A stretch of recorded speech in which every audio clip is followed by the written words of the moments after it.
지난주 말씀부터 좀 정리하겠습니다. 우리가 믿음으로 인하여 구원받았다라는 것, 우리가 그것을 깊이 깨달았다면 하나님이 우리의 주님으로 돼서 우리가 인격적으로 주님을 만났다면 여러분은 반드시 성화의 과정을 살아가고 있을 것입니다. 여러분이 믿음으로 의롭다함을 받았다는 것이 머리가 아닌 여러분의 마음에 이미 새겨졌다라면 여러분들은 주변에 있는 사람이 아니라 죄와 싸우는 인생을 살아가고 있을 것입니다. 내 안에 성령께서 오셔서 함께 살아가는 것이 믿음으로 구원받은 자들이 살아가는 성화의 과정인 것, 그리고 그리스도 안에서 살아가는 것을 의미하기 때문입니다. 우리가 믿음으로 구원받았다라는 것이 끝나는 것이 아니라 그 말씀이, 그 분이 내 안에 임재하셔서 내가 원하는 삶이 아니라 주님께서 원하는 삶을 살아가는 것, 그럴 땐 죄를 미워할 수밖에 없게 되는 것이고 하나님의 형상을 닮아가게 된다라는 말씀을 드렸습니다. 우리는 이 땅에서 살아가는, 영원히 살아가는 존재가 아니라 하나님 나라에서 영원히 살아가는 존재입니다. 부활신앙입니다. 그래서 우리가 이 땅에 소망을 두고 살아가는 자가 아니라 하나님 나라에 소망을 두고 살아가는 자.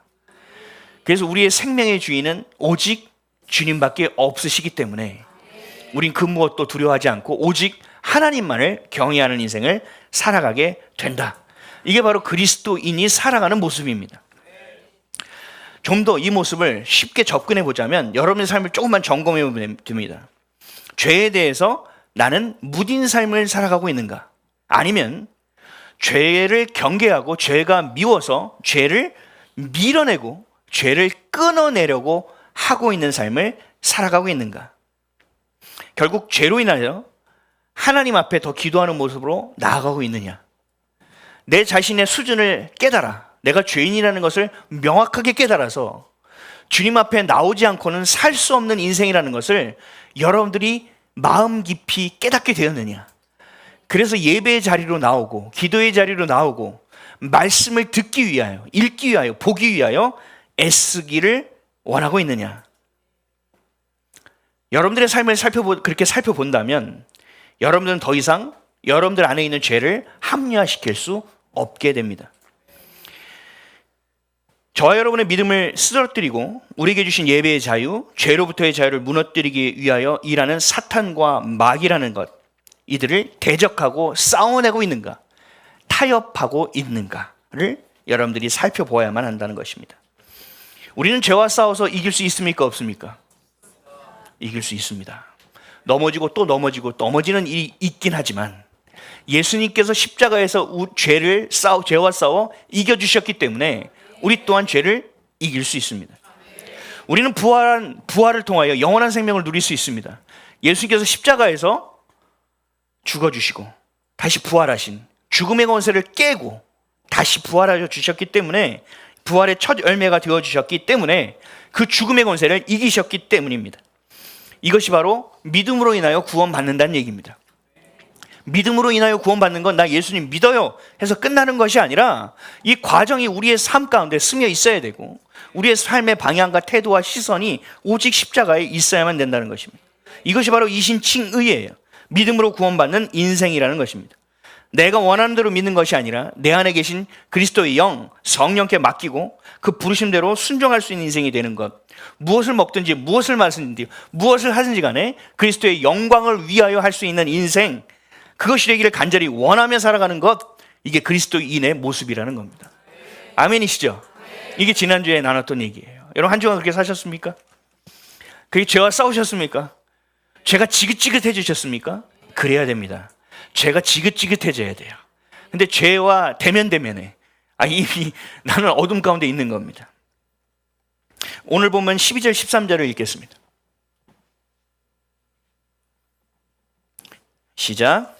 그러므로 너희는 죄가 너희 죽을 몸을 지배하지 못하게 하여 몸의 사역에 순종하지 말고, 또한 너희 지체를 불의의 무기로 죄에게 내주지 말고 오직 너희 자신을 죽은 자 가운데서 다시 살아난 자같이 하나님께 드리며 너희 지체를 의의 무기로 하나님께 드리라. 아멘. 여러분 아멘이십니까? 예수 죽음, 내 죽음. 예수 부활, 내 부활. 그리스도가 내 삶의 주인이 되셨다면 더 이상 죄는 나에게 명령할 수 없습니다. 여러분이 그것을 분별해서 죄가 나에게 명령을 하는지 사탄이 내 안에서 이야기하는 것인지 아니면 여러분의 자아가 여전히 살아서 그 짓을 하고 있는지를 여러분이 분별할 수 있어야 됩니다. 십자가의 은혜는 분명히 저와 여러분을 살렸습니다. 그렇게 기록하고 있습니다. 여러분 예수를 그리스도를 믿었다면 성령께서 여러분 마음을 임재하고 계시는 겁니다. 그것을 믿고 기도해야 하는 것이죠. 나를 살리신 그 사랑, 그 은혜, 그것으로 우리의 삶은 기쁨이 넘치게 되는 것이고 그것으로 우리의 삶은 소망이 생기는 것이고 그것을 통하여 이웃을 향하여 나아가 내게 주신 그 은혜와 사랑을 흘려보내는 인생, 이웃을 사랑하는 인생이 되는 것입니다. 이게 그리스도인이 살아가는 모습이라는 거죠. 근데 내 안에 뭐가 있어야 나눌 거 아닙니까? 내 안에 기쁨이 있어야 될 거 아닙니까? 내 안에 주님께서 주신 은혜와 소망이 넘쳐야 될 거 아닙니까? 그래야 나아갈 수 있는 거예요. 주님께서 이것을 왜 이렇게 주셨느냐? 왜 우리에게 기쁨과 소망을 주셔서 이웃을 향하여 복음을 들고 나아가 자녀됨의 권세를 선포하게 하셨느냐? 주님께서 이 땅을 다스릴 권세를 우리에게 주셨기 때문입니다. 하나님의 자녀됨의 신분으로 부르심의 정체성으로 이 땅에서 하나님이 주신 권세를 이용하고 사용하여 하나님의 형상을 또 회복하며 살아가는 것이 구원의 여정이기 때문에 그렇습니다. 그렇게 치열하게 감사하고 기쁨으로 예배드리며 살아가는 것, 이게 교회예요. 이게 저와 여러분이에요. 모였을 때만 와 아멘 하는 게 아니라 여러분의 각자의 자리에서 아멘을 외칠 수 있고 할렐루야를 외칠 수 있고 나보다 더 힘들어 보이는 사람들에게 가서 예수 믿으면 당신 인생은 달라질 수 있다라고 말할 수 있는 그런 삶의 모습, 태도, 그게 우리 안에 있어야 된다는 거죠. 아까 얘기했잖아요. 거리에서, 광야에서, 또 어디예요? 네, 어디든 주님의 말씀을 전할 수 있는, 그들의 영혼을 긍휼히 여길 수 있는 하나님의 아버지의 애통함이 우리의 마음 가운데 부어져 그 영혼들의 힘들고 어려움이 보여지는 거라는 거죠. 쟤는 좌파야, 재수없어. 쟤는 뭐야, 재수없어. 그렇게 하는 인생이 아니에요. 아직도 하나님의 사랑을 모르는 거예요. 얼마나 힘들까. 좌파로 이 땅을 살아간다는 건 어떤 느낌이지? 여러분 그거 생각할 필요는 없어요. 그거 생각할 필요는 없고 얼마나 힘들까. 내 힘으로 사는 건, 하나님께 맡기지 못하는 건, 믿을 구석이 없는 인생은 얼마나 외롭고 힘들까, 저 무게가 얼마나 괴로울까를 여러분들이 마음에 안다면 그들을 향하여 복음을 전하게 된다는 것입니다. 주님이 우리에게 그걸 시키신 거예요. 창세기 1장 26절에서 28절입니다. 시작. 하나님이 가라사대 우리의 형상을 따라 우리의 모양대로 우리가 사람을 만들고 그로 바다의 고기와 공중의 새와 육축과 온 땅과 땅에 기는 모든 것을 다스리게 하자 하시고 하나님이 자기 형상 곧 하나님의 형상대로 사람을 창조하시되 남자와 여자를 창조하시고 하나님이 그들에게 복을 주시며 그들에게 이르시되 생육하고 번성하여 땅에 충만하라. 땅을 정복하라. 바다의 고기와 공중의 새와 땅에 움직이는 모든 생물을 다스리라 하시니라. 아멘. 우리가 소위 문화명령이라고 알고 있는 이 하나님이 주신, 인류에게 주신 이 명령, 교회에게 주신 이 명령, 예수를 그리스도를 믿는 저와 여러분에게 주신 하나님이 주신 이 명령, 이것이 우리의 삶의 가장 중요한 부르심이라는 거예요. 가서 주님께서 말씀하셨는데 우리는 가서 어떻게 해요? 교회에서만 큰 소리 치고 세상에 나가서 어떻게 해요? 그건 그럴 수도 있죠. 좋은 게 좋은 거 아니겠습니까? 이러고 살아가는 게 우리의 모습이라는 거예요. 하나님의 자녀답지 않은 겁니다. 다스리라고 하셨잖아요. 다스리라. 이것은 군림하라는 것이 아니라 하나님 우리에게 주신 책무예요. 그들을 섬기라는 것입니다.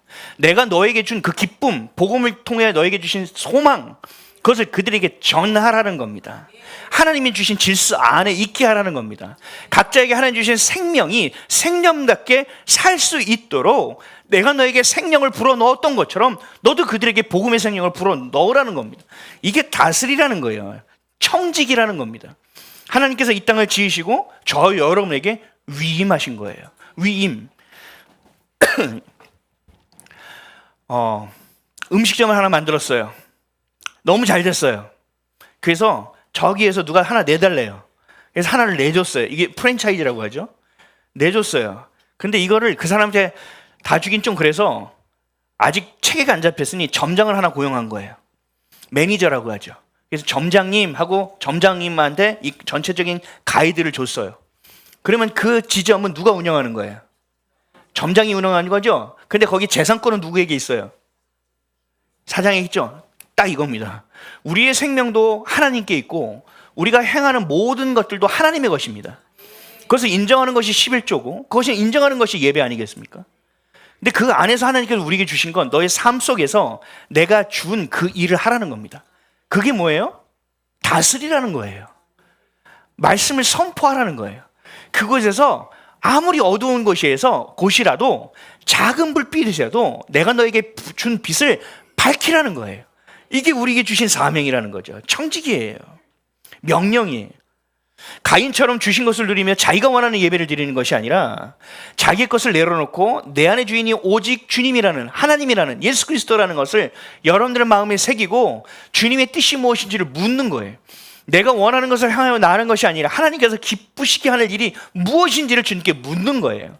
이 땅에 나를 보내신 하나님이 나에게 원하시는 인생이 무엇인지를 주님께 구하는 거예요. 이것이 가장 중요하다니까요. 내가 무엇을 해야 되느냐, 하나님께서 원하시는 것이 무엇이냐, 그것이 내가 잘하는 일인지 아닐 수도 있습니다. 내가 달란트를 주신 것과 또 부르심은 또 다를 수도 있는 거예요. 은사도 마찬가지예요. 하나님이 주신 곳에 가 있어야 그 은사가 드러나고 그 은사가 사용될 수 있는 거예요. 하나님이 우리에게 주신 그 이유, 하나님이 원하시는 건 예배자가 되기 위한 거예요. 예배자가 되라는 겁니다. 여러분 예배자이십니까? 예배자는 거룩함으로 살아가야 되는 거예요. 거룩함은 뭐라고 했죠? 구별된다는 거죠. 구별된다는 거. 여기 전부 다 검은 옷을 입고 있는데 딱 한 분만 하얀색 옷을 입고 있어. 그럼 어떻게 보여질까요? 도드라지게 보이겠죠. 그렇죠? 구별되어 보이겠죠. 이게 거룩의 개념이라고요. 세상의 모든 사람들이 아유 이건 탈세 아니야 절세야 하고 살더라도 정확하게 가라는 거예요. 정확하게. 내가 너를 입히고 먹이는 건 나니까 나를 보라는 거예요. 하나님은 보지 않으시겠지? 아니 그게 아니라 너는 내가 너에게 준 질서 안에서 내가 너에게 준 법 안에서 살라는 얘기예요. 양심과 율법과 성령의 역사하심 안에서 살아내라는 거예요. 이게 구별됨이에요. 이게 거룩이라고요. 이게 예배자의 모습이라고요. 우리에게 주신 것이 그거예요. 근데 세상 사람들은 잘 되는 것 같아. 악인들은 더 버는 것 같아. 그러니까 우리 마음은 어때요? 나 구별됐어요. 다 검은 옷 입어도요. 저 하얀 옷 입을게요. 하고 하얀 옷 입어놓고도 어떻게 해요? 그래도 하얀 옷은 조금 때가 타겠지? 검은 옷은 때가 안 타는데? 뭐 이러면서 합리화시키기 시작한다는 거예요. 이건 구별되지 않은 거죠. 하나님 주신 다스리라는 명령을 따라 살아가지 못한다는 거죠. 여러분들이 어떤 상황에 처해 있든 여러분들이 지금의 수준이 어떻든 관계없어요. 여러분이 그 상황에서 지금 돌이켜 주님이 나의 주님이시니 부르심대로 살게 해달라고 기도하시고 주님이 부르심의 뜻대로 살기를 결단하면 되는 거예요. 거기서부터 인생은 다시 시작되는 거예요. 그게 바로 예배잖아요. 여러분 거룩이라는 말은 멋있죠. 우리 거룩하다 거룩하다. 이거 세상에서 안 쓰는 단어 아니에요? 너무 멋있는 말이에요. 거룩이란 말은. 그렇게 살고 싶어요. 근데 거룩이라는 건 참 멋있는 말이고 하나님께서 기뻐하시는 말이긴 하지만 삶이긴 하지만 실제적으로 왔을 때 거룩은 뭐냐? 그 과정은 완전히 반대입니다. 거룩으로 살아가려면 핍박과 박해는 필수입니다. 내가 하지도 않은 억울한 일을 당해야 되고 늘 손해보는 인생을 살아갈 수밖에 없는 게 바로 거룩의 인생이에요. 예수님을 믿지 않는 사람은 잘 살고 악해. 나는 선한데 안 돼. 멸시와 천대가 조롱을 해. 예수님 좀 믿어보면 안 될까요? 예수님 믿으면 행복해질 수 있어요. 그럼 위아래로 훑어본다고요. 너나 잘 살아. 내가 볼 때 네가 더 걱정이야. 내가 기도해 줄게. 누구한테 기도한다고? 예수님? 알았어. 내가 예수님한테 너 위해 기도해 줄게. 이런 조롱과 멸시를 받는 것이 거룩한 사람들이 살아가는 모습이에요. 그래서 우린 생각하죠. 왜 이렇게 살아가야 되느냐? 왜 나는 이렇게밖에 살 수 없느냐? 아니요. 성경은 그렇게 살라고 말씀하세요. 하나님께 영광을 돌리라. 어려움을 당한다. 그러나 우리는 더 기뻐할 수 있다. 그러나 이것을 이상히 여기지 말라. 베드로전서 4장 12절부터 16절 시작. 사랑하는 자들아 너희를 시련하려고 오는 불시험을 이상한 일 당하는 것 같이 이상히 여기지 말고 오직 너희가 그리스도의 고난에 참여하는 것으로 즐거워하라. 이는 그의 영광을 나타내실 때에 너희로 즐거워하고 기뻐하게 하려 함이라. 너희가 그리스도의 이름으로 욕을 받으면 복 있는 자로다. 영광의 영 곧 하나님의 영이 너희 위에 계심이라. 너희 중에 누구든지 살인이나 도적질이나 악행이나 남의 일을 간섭하는 자로 고난을 받지 말려니와 만일 그리스도인으로 고난을 받은즉 부끄러워 말고 도리어 그 이름으로 하나님께 영광을 돌리라. 아멘. 여러분 아멘이십니까? 여러분들이 거룩함으로 살아갈 때, 예배자로 살아갈 때, 예수를 그리스도로 믿고 살아갈 때 여러분의 삶은 녹록지 않아진다고요. 예전에는 예수님을 잘 안 믿었을 때는 괜찮았어, 인생이. 그래도 좀 괜찮았어. 근데 예수님을 믿고 나니까 이게 인생이 복잡해지기 시작하는 거예요. 하나하나 다 물어봐야 될 것 같고, 이것도 하나님이 아니라고 할 것 같고, 이건 하나님이 싫어할 것 같고, 그러니까 이 머리가 복잡해지는 거예요. 기쁨은 무슨 기쁨이야? 예수님을 믿으면서 머리가 더 무겁고 어깨만 더 무겁고 이 인생이 더 꼬여가는 것 같아. 아니요, 이상히 여기지 말라. 그렇게 처음에는 하나님께 묻고 묻는 것이 어려울 수 있지만 하다 보면 이것이 우리 안에 장착돼서 주님이 내 안에 계시면, 내 안에 내가 죽고 내 안에 그리스도가 살아 계시면 이것이 여러분들도 모르게 되어지는 거예요. 여러분이 할 수 있는 것이 아니라 그렇게 되어지는 거예요. 주님이 그렇게 일하시는 거예요. 그러니까 고난에 참여하는 것을 즐거워하라. 즐거워하고 기뻐하게 하려 함이라. 주님의 의도하심은 내가 너를 기뻐하고 즐거워하게 하기 위해서 거룩한 예배자가 되게 하라는 것이지, 너 이 땅에서 너로 인하여 내가 너를 희생 제물로 해가지고 내가 이 땅을 어떻게 새롭게 바꿔, 그런 뜻이 아니에요. 물론 미랄이 되어야 되겠지만 하나님의 의도는 그게 아니란 말이에요. 문제와 어려움이 우리 가운데 오면 우리가 가장 먼저 생각하는 게 뭐예요? 비교한다는 거예요. 다른 사람과 비교를 해요. 나는 꼭 이렇게 살아야만 되는가? 아니죠. 우린 죄를 봐야죠. 이 죄와 싸워야죠. 죄로 인하여 괴로움 당하고 있는 나의 모습을 봐야죠. 그 죄를 분리해내야죠. 그 죄와 단절해내야죠. 다른 사람과 비교해서 내가 왜 이것밖에 안 돼라는 시선이 아니라 내 안에 있는 것들을 주님의 빛으로 봐서 쪼개야 될 건 쪼개고 진이 무너져야 될 건 진이 무너져야 해달라고 주님 앞에 기도해야 하는 것이 바로 예배자라는 겁니다. 어둠 속에서 하나님만을 예배하는 존재, 바로 저와 여러분입니다. 본문 14절에서 15절입니다. 시작. 제가 너희를 주장하지 못하리니 이는 너희가 법 아래에 있지 아니하고 은혜 아래에 있음이라. 그런즉 어찌하리요? 우리가 법 아래에 있지 아니하고 은혜 아래에 있으니 죄를 지으리요? 그럴 수 없느니라. 아멘이십니까?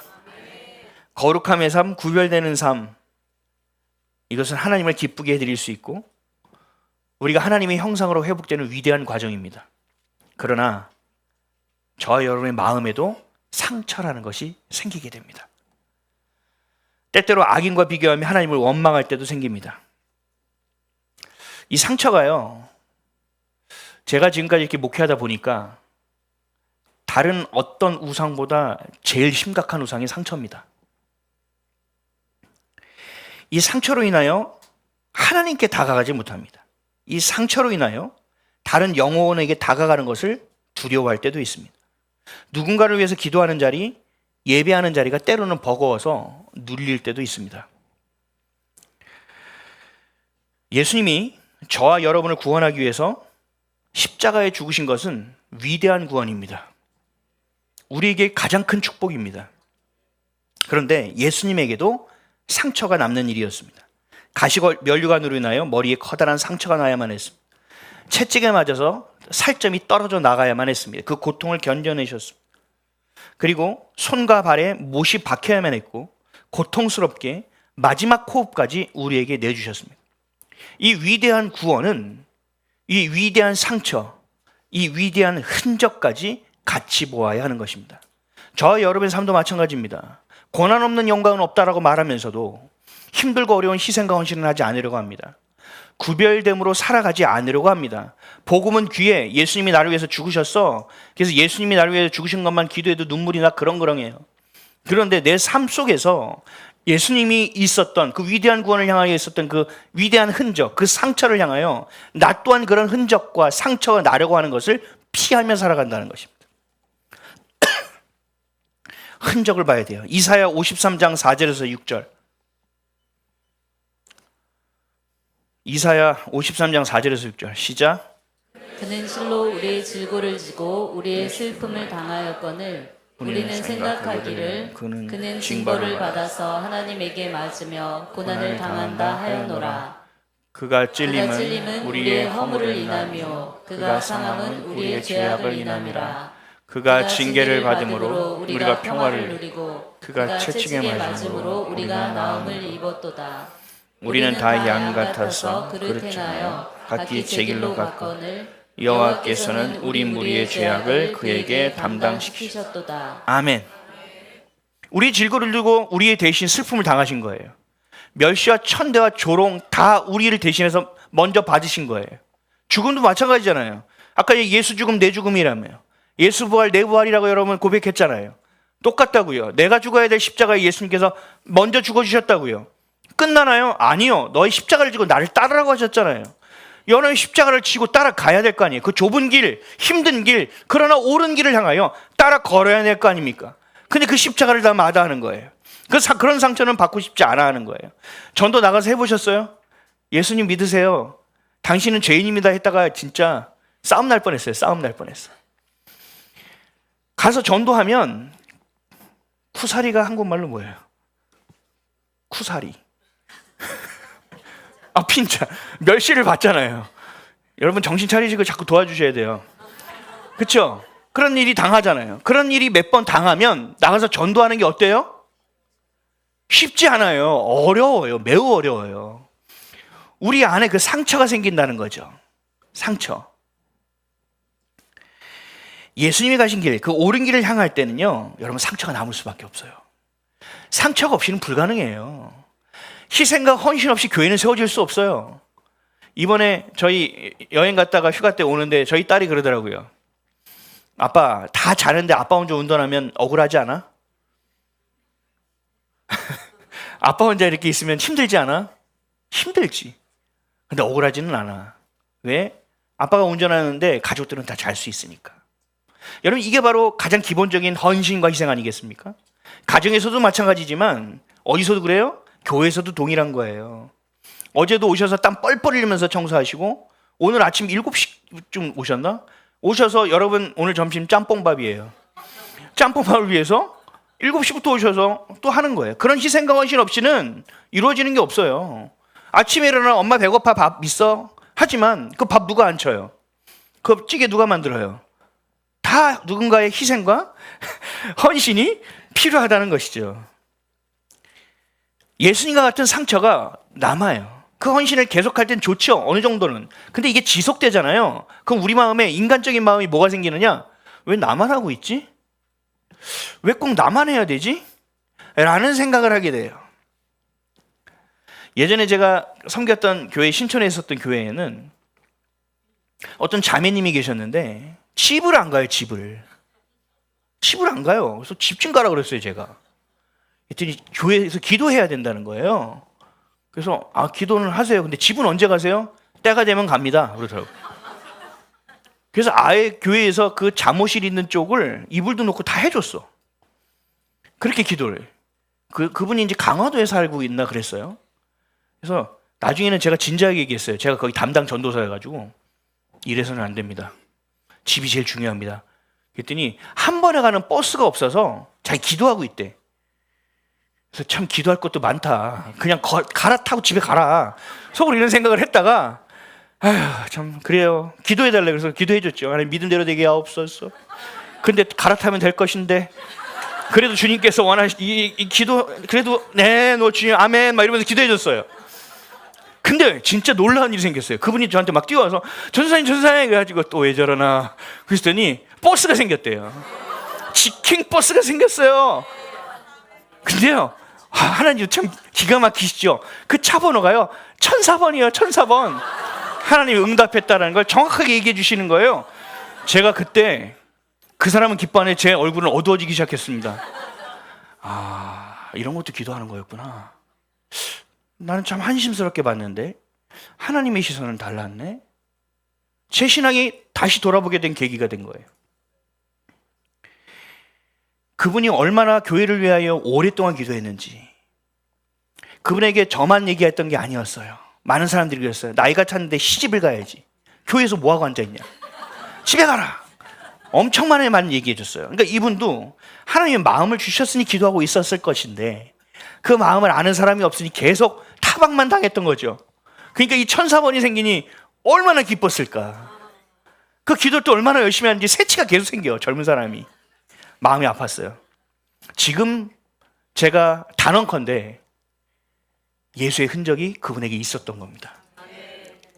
우리의 흔적, 우리 안에도, 우리의 삶에도 그런 흔적이 있어야 됩니다. 주님이 주신 것을 향하여 나아갈 수 있는 흔적. 여러분, 사도 바울도요, 예수의 흔적이라고 고백을 했어요. 갈라디아서 6장 17절입니다. 시작. 이후로는 누구든지 나를 괴롭게 하지 말라. 내가 내 몸에 예수의 흔적을 가져노라. 아멘. 아멘이십니까? 여러분 안에 예수의 흔적이 있습니까? 아멘이세요? 그 고난을 향하, 영광을 향하여 나아가는 고난의 상처가 있으세요? 반드시 있어야 돼요. 핍박을 받아야 돼요. 사도 바울은 예수의 흔적이 있노라. 그리고 끝났나요? 아니죠. 얼마나 많은 핍박을 받았어요. 진짜 흔적이 아마 예수님보다 더 많았던 것 같아요. 사도 바울은요. 역사를 찾아보면요, 바울이요 너무 많이 진짜 쳐맞아가지고 꼽추가 됐다는 이야기도 있고, 사역을 할 때 다리를 질질 끌고 사역을 했다는 이야기도 있고, 너무 많이 맞아서 머리를 맞아서 간질이 있었을까라는 추측도 있을 정도로입니다. 고린도후서 11장 23절 30절 사도 바울에게 있는 예수님의 흔적을 보겠습니다. 시작. 저희가 그리스도의 일꾼이냐 정신없는 말을 하거니와 나도 더욱 그러하도다. 내가 수고를 넘치도록 하고 옥에 갇히기도 더 많이 하고 매도 수없이 맞고 여러 번 죽을 뻔하였으니 유대인들에게 40에 하나 감한 매를 5번 맞았으며 3번 태장으로 맞고 1번 돌로 맞고 3번 파산하는데 일주야를 기품에서 지냈으며 여러 번 여행에 강의 위험과 강도의 위험과 동족의 위험과 이방인의 위험과 신의 위험과 광야의 위험과 바다의 위험과 거짓 형제 중에 위험을 당하고 또 수고하며 애쓰고 여러 번 자지 못하고 줄이며 목마르고 여러 번 굶고 춥고 헐벗었노라. 이외의 일은 고사하고 오히려 날마다 내 속에 눌리는 일이 있으니 곧 모든 교회를 위하여 염려하는 것이라. 누가 약하면 내가 약하지 아니하며 누가 실족하게 되면 내가 애타지 않더냐. 내가 부득불 자랑할진대 나의 약한 것을 자랑하리라. 아멘. 이러한 핍박과 박해와 고난과 어려움들이 있는 이 바울에게 있는 이 모든 상처가 예수의 흔적이 되었다는 얘기입니다. 약한 것을 자랑할 수 있는 것까지 됐습니다. 날마다 눌리는 것이 있다고도 고백하면서도 그 약함을 자랑하는 것이 사도 바울의 고백이었다는 거죠.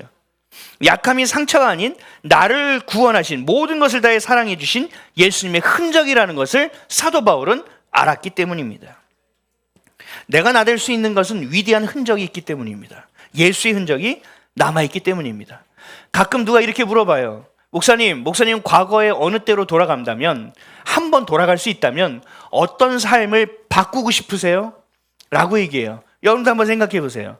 여러분들이 과거로 돌아가서 어떤 하나를 바꿀 수 있다면 여러분 바꾸겠습니까? 막 생각나는 사람 있죠? 아, 그때 결혼하지 말았어야 됐었어 막 이러면서. 그렇죠? 저는 바꿀 마음이 없습니다. 왜냐하면 그때의 상처와 아픔, 그 실수와 실패가 지금 제가 하나님을 사랑하는 자로서 설 수 있는 흔적이 됐기 때문입니다. 전 바꾸고 싶은 마음이 없습니다. 죄에 순종하고 싶지도 않고 그것을 옹호하고 싶지도 않고 오직 예수 그리스도에게 사로잡힌 자가 되기를 원한다. 이것이 우리의 고백 아니겠습니까? 오늘 16절 또 읽어볼게요. 시작. 너희 자신을 종으로 내주어 누구에게 순종하든지 그 순종함을 받는 자의 종이 되는 줄을 너희가 알지 못하느냐. 혹은 죄의 종으로 사망에 이르고 혹은 순종의 종으로 의에 이르느니라. 아멘. 아멘이십니까? 여러분에게 있는 그 상처가 예수의 흔적이 되지 않는 한 여러분의 상처는 우상이 됩니다. 여러분의 상처는 여러분의 삶에 매여서 마치 죄의 노예로 살듯이 상처의 종이 될 수밖에 없다라는 겁니다. 내게 있었던 그 모든 상처의 흔적이 하나님의 은혜였다라는 것으로 여러분이 믿어지고 결론이 맺어지지 않는 이상은 여러분 상처에 휘둘릴 수밖에 없습니다. 저는 어렸을 때부터 가난에 대한 상처가 어마어마합니다. 가난에 대한 상처. 제가 몇 번 얘기했죠. 누가 100원 용돈 주면 정말 힘들었습니다. 너무 힘들었어요. 가서 쭈쭈바 사 먹어야지. 그리고 막 뛰어갑니다. 50원 쭈쭈바. 2개. 막 이러면서 막 뛰어갑니다. 근데 그 뛰어가면서 거의 다다랐을 쯤에 생각나는 게 뭐냐? 우리 집에도 먹을 게 없는데 나 혼자 쭈쭈바를 먹어도 되겠나? 이런 생각이 나는 거예요. 그럼 어떻게 해야 되느냐? 제 발걸음은 쭈쭈바 앞에서 한참 앉아 있다가 그 꼬다리가 있어요. 꼬다리. 그 쭈쭈바 앞에 이렇게 따는 거. 친구들 오면 너 그거 버릴 거냐? 너 그거 먹을 거냐? 야, 이만큼 먹는데 그거 못하러 먹냐? 줘. 그래서 제가 그 꼬다리만 이렇게 쭉쭉쭉 빨아먹는데 그것도 너무 아까우니까 입에 넣어가지고 계속 돌려가지고 껌처럼 얼마나 오랫동안 빨아먹는지 몰라. 그러면서 가서 콩나물을 사오는 거예요. 콩나물. 착하다고 또 콩나물 얼마나 많이 주는지. 이만큼 주는 거예요. 너무 많이 주니까 이걸 몇 끼를 먹어야 돼요. 아유, 이게 지겨워서 어떡하나. 그래서 콩나물을 들고 집에 갔다. 여러분, 저는 가난에 대한 상처가 엄청납니다. 관계에 대한 상처도 마찬가지입니다. 제 얘기를 친구한테 한 적이 없어요. 그 깊은 얘기를 하면 다 시끄럽대요. 꺼지래요. 그리고 나중에 저희 집이 잘 살았을 때 얘기하면 너는 부자인데 그런 소리 왜 하니에요? 얘기할 수가 없었어요. 외로움? 그 상처는요, 뭐 이루 말할 수가 없습니다. 목회하면서 성도들한테 받은 상처는요, 와, 이거는 정말, 여러분, 제가 대인기피증이 생겼었어요. 대인기피증. 대인기피증이 뭔지 아세요? 목사는요, 사람을 계속 만나야 됩니다. 사람하고 통화해야 되고요. 이렇게 하면 사람들이 이렇게 앞에 서야 됩니다. 근데 성도들한테 문자가 오는 순간 너무 놀라는 겁니다. 성도 이름이 뜨는 순간 막 자지러지게 놀라는 겁니다. 전화가 오면요, 안절부절입니다. 어떻게 할 줄 모르는 거예요. 이게 대인기피증이었다고 날이 지나고 보니까. 온몸에 식은땀이 나요. 이거 어떻게 해야 돼요? 상처 너무 심하니까 나중에 우울증이, 이게 깊어지니까 우울증이 오더라고요. 완전히 진짜 저는 우울증 걸린 분들의 마음을 알아요. 참 어렵게 한 1년 이상을 우울증 때문에 넋을 놓고 살았어요.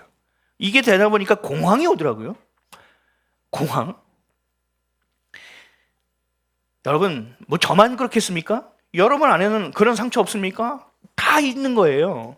누구나 그런 여러 가지의 그 누구에게 이야기해도 그 상대방이 헤아릴 수 없는 그런 상처들을 다 가지고 산단 말이죠. 근데 저는 있는 그대로 나갑니다. 저 이렇게 기도했습니다. 하나님, 이 상처가 아물지 않게 해주세요. 이 상처가 영혼을 향해 필요한 것이라면 잊지 않고 기억할 수 있도록 아물지 않게 해주세요. 하나님의 마음, 영혼의 마음을 놓치지 않을 수 있도록 써주세요. 제가 했던 기도는 이거였어요. 하나님, 아물지 않게 해주세요. 이거 아물면 제가 또 잊어버릴 것 같아요. 아물지 않게 해주세요. 여러분, 진짜 상처가 나면 바람만 후 불어도 아플 때가 있잖아요. 그런 상처였음에도 불구하고 잊지 않게 해주세요.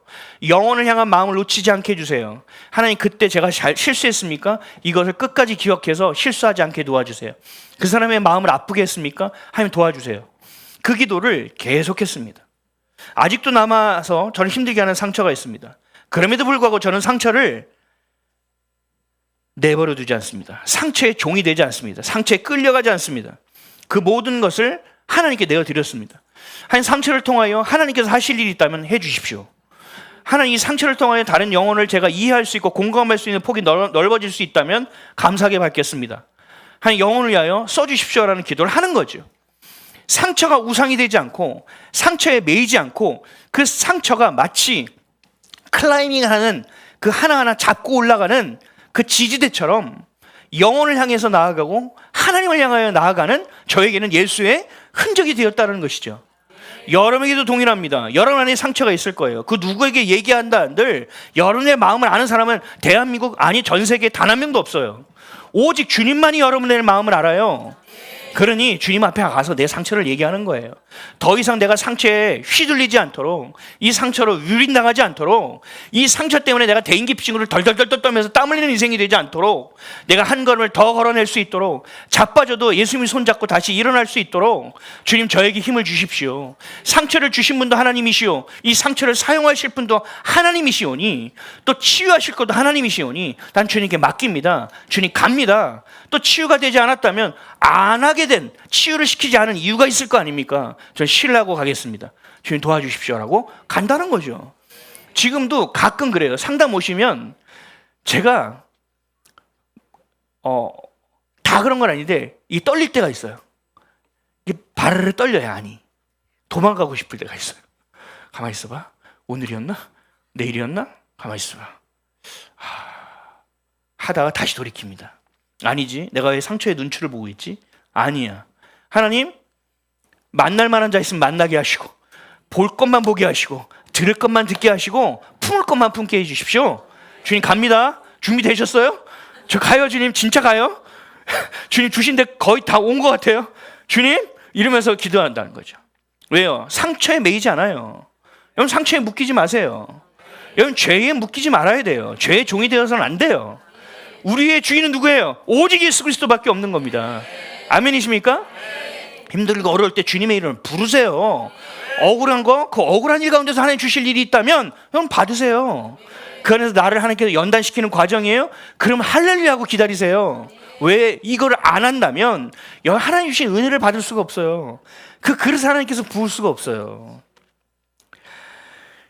상처는요, 마귀가 어떻게 이용하느냐, 이렇게 고백을 하지만, 이렇게 선포를 하지만, 내가 가장 연약할 때, 내가 가장 지쳤을 때, 내가 가장 힘들어 어떻게 하지 못하는 그 순간 상처가요, 이 모든 것을 뚫고 갑자기 튀어 올라옵니다.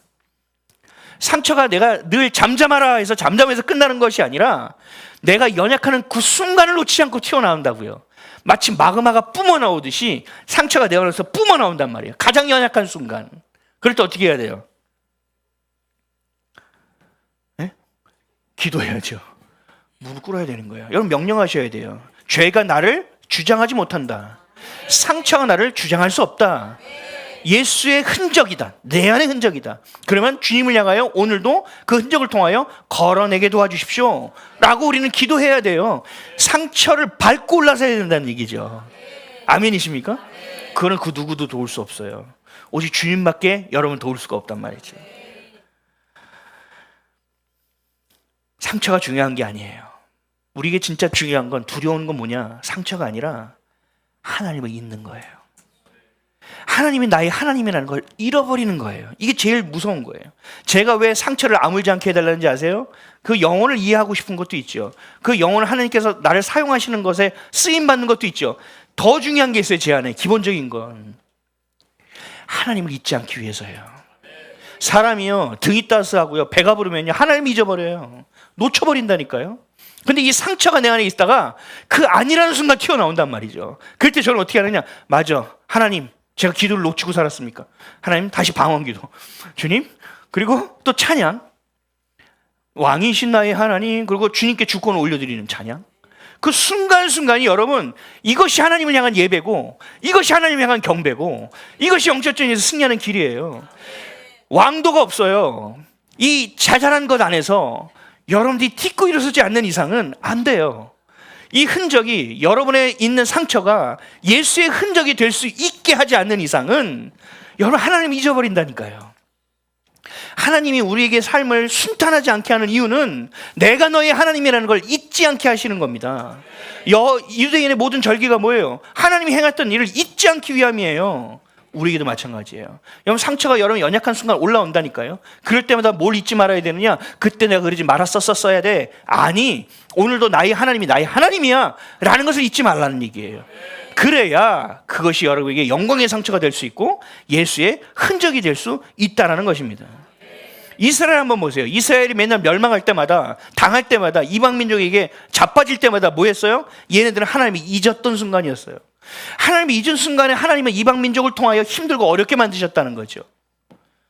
하나님 잊어서는 안 되는 겁니다. 우리의 삶에 가장 중요한 건 언제나서나 예수님을 생각해야 되는 것이고, 어떤 상황 가운데서도, 문제 가운데서도 왜 하나님은 나에게 이런 문제를 줬지가 아니라 이 문제를 허락하신 하나님을 향해야 된다는 거예요. 하나님의 의도는 뭘까? 그렇다면 하나님, 제가 무엇을 바라봐야 됩니까? 제가 이 상황에서 어떤 기도를 해야 됩니까? 라고 여러분이 기도를 해야 묶이고 매이지 않는데, 항상 생각하는 거예요. 저 사람이 저럴 줄 몰랐다, 그럴 줄 알았다. 인간이라는 게 머리 검은 짐승은 뭐 어쩌고 아니요, 그게 아니라니까요. 우린 그 이면에 있는 걸 봐야죠. 하나님의 의도를 봐야 된다는 거예요. 상처 났어, 아파, 계속 아파, 더 아팠어, 상처 흉통이 남았어. 아니, 그 상처를 줬을 때 그때를 기억하라. 그 상처가 왜 너에게 하나님이 허락하셨는지 용인하신 일을 그때를 기억하라. 그럼 하나님이 잊지 않게 된다는 겁니다. 저에게 상처는 그래서 유익이에요. 왜 고난이 축복이에요? 왜 상처가 나에게 유익이에요? 왜 나의 연약함을 자랑할 수 있어요? 하나님을 잊지 않는 것이 되기 때문이에요. 저 여러분을 사랑하시는 하나님, 그 모든 것을 사하여 머리에 구멍이 뚫리고 등에 모든 가죽이 벗겨질 정도로 채찍을 맞고 그 십자가를 지고 올라가셨고 손과 발에 못자국 난 그 예수의 흔적, 누구를 위한 흔적이냐? 저 여러분을 사랑하는 그 사랑의 흔적이고 그 언약의 흔적이며 은혜의 흔적이라는 사실을 여러분 놓치시면 안 된다는 겁니다.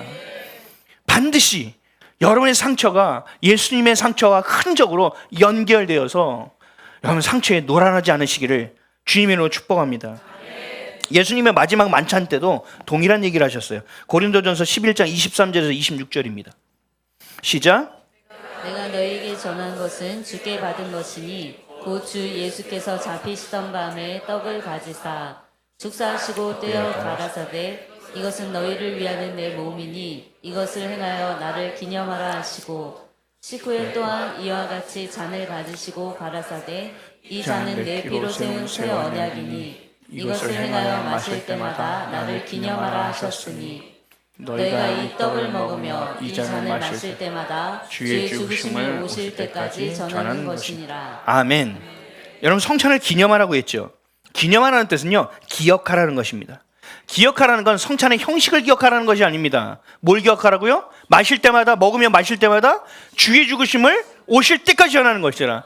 예수님의 흔적이라는 사실, 예수님이 나를 위하여 죽어주셨다는 사실, 나를 향한 한없는 하나님의 은혜가 있고 사랑이 있다는 사실을 성찬을 할 때마다 기억하라는 겁니다. 주님을 놓치지 말라는 얘기를 하고 계시는 거예요. 주의 죽으심, 예수 죽음, 내 죽음, 예수 부활, 내 부활. 잊지 말라는 겁니다. 잊어서는 안 된다는 겁니다. 여러분들이 우리를 위하여 죽으신 예수 그리스도를 잊어버리는 그 순간, 십자가를 놓쳐버리는 순간 여러분의 삶의 정체성을 놓쳐버립니다. 여러분의 삶의 방향성을 잃어버리게 돼 있습니다. 내가 어디서 와서 왜 살며 어디로 가는지를 분명히 알았는데 내가 이것을 놓쳐버리는 순간이 있어요. 언제요? 주님을 잊어버리는 순간입니다. 그럴 때는 멘붕입니다. 다 꼬여버립니다. 그리고 문제가 하나 올 때 그냥 옵니까? 문제가요? 문제를 데리고 오죠. 계속 벌어집니다. 그럼 정신을 못 차리죠. 마치 복싱에서 하나 두 개 맞을 때는 좀 버틸만한데 계속 카운터가 날라오네? 정신 못 차리는 것과 똑같다는 거죠. 파도가 계속 몰려오는 것과 똑같아요. 근데 그 순간 우리는 뭘 생각해야 되느냐? 예수의 흔적이에요. 십자가예요. 그분께 붙들려야지 사는 거예요. 내가 그걸 놓쳤기 때문에 지금 이 상황이 온 거거든요. 내가 주님을 기억하지 못했기 때문에 이 상황이 온 거거든요. 정신을 바짝 차려야 되는 거예요. 다시 십자가로 돌아가야 되는 거예요. 이게 우리가 가장 중요한 겁니다. 여러분의 마음 가운데 예수의 흔적, 십자가의 흔적이 남아있을 때 여러분들은 가인의 예배를 드리지 않게 될 겁니다. 아벨의 예배를 드릴 겁니다. 더 나아가 온몸으로 전심을 다해 드리는 다윗과 같은 예배를 드리게 될 것입니다. 어떤 순간에도 하나님의 성품을 닮아가게 될 것이고 하나님이 다스리라 명령하신 것을 사랑으로 행하게 될 것입니다. 주님 오시는 그날까지 지속할 수 있게 되는 겁니다. 히브리서 12장 12절에서 17절입니다. 시작. 그러므로 피곤한 손과 연약한 무릎을 일으켜 세우고 너희 발을 위하여 곧은 길을 만들어 저는 다리로 하여금 어그러지지 않고 고침을 받게 하라. 모든 사람으로 더불어 화평함과 거룩함을 쫓으라. 이것이 없이는 아무도 주를 보지 못하리라. 너희는 돌아보아 하나님 은혜에 이르지 못하는 자가 있는가 두려워하고 또 쓴 뿌리가 나서 괴롭게 하고 많은 사람이 이로 말미암아 더러움을 입을까 두려워하고 음행하는 자와 혹 한 그릇 식물을 위하여 장자의 명분을 판 에서와 같이 망령된 죄가 있을까 두려워하라. 너희는 아는 바와 같이 저가 그 후에 축복을 기업 얻어 받으려고 눈물을 흘리며 구원을 대 버림바가 되어 회개할 기회를 얻지 못하였느니라. 아멘. 여러분의 상처만 보다 보면 쓴뿌리로 끝나버린다고요. 주님이 주시는 의도와 목적을 깨달아 알아야 됩니다. 주를 볼 수 있어야 됩니다. 그 순간 에서와 같이 장자를 명분을 팔아버리는 그러한 짓을 행해서는 안 된다는 얘기죠. 우리에게 있는 상처가 예수님이 나를 위해 죽고 부활하신 그 흔적. 그래서 우리 안에 있는 내 성질과 내 고집과 내 기준과 내 율법과 외식함과 가식과 체면과 이 모든 것이 그리스도 안에서 죽고 부활을 향해 살아가는 그 흔적이 될 수 있게 만드시는 것이 바로 상처라는 것입니다. 하나님은 상처를 통하여 십자가의 흔적을 기억하게 하시고 우리의 삶의 상처를 통하여 하나님이 원하시는 그 다스리는 일을 행하길 원하시고 저와 여러분이 구별된 예배자가 되기를 원하는 반면에 사탄 마귀는 그 상처를 가지고 하나님으로부터 멀어지게 만들고 죄의 노예가 되듯 상처의 종이 될 수밖에 없게 만든다는 것입니다. 여러분 안에 있는 상처 없는 분은 없습니다. 그 상처가 위대한 흔적이 되게 하십시오. 예수 그리스도를 향하는 흔적이 되게 여러분들이 선포하고 기도하며 나아가실 축복합니다. 그럴 때 주님을 잊지 않는 자, 주님을 기념하는 자, 주님을 떠나지 않는 자, 주님과 늘 함께하는 자, 그리하여 주님께서 다스리라 말씀하신 그 명령을 여러분의 삶의 각자의 자리에서 아름답게, 멋지게, 당당하게 행하는 그런 삶을 살아가게 될 것입니다. 우리 사랑하는 성도 여러분, 여러분의 흔적을 피하지 마십시오. 그 흉터라고 보지 않고 마음속에 저기 캐캐 묻어놓고 끝자락에 놓지 마십시오. 하나님은 반드시 그걸 털어 보이실 겁니다. 그 종이 되는 꼴을 못 보십니다. 상처가 우상이 되는 바보 같은 짓을 하며 살지 마십시오. 오직 여러분의 상처가 주님을 향한 예수의 흔적이 되시기를 예수 그리스도의 이름으로 축원드립니다.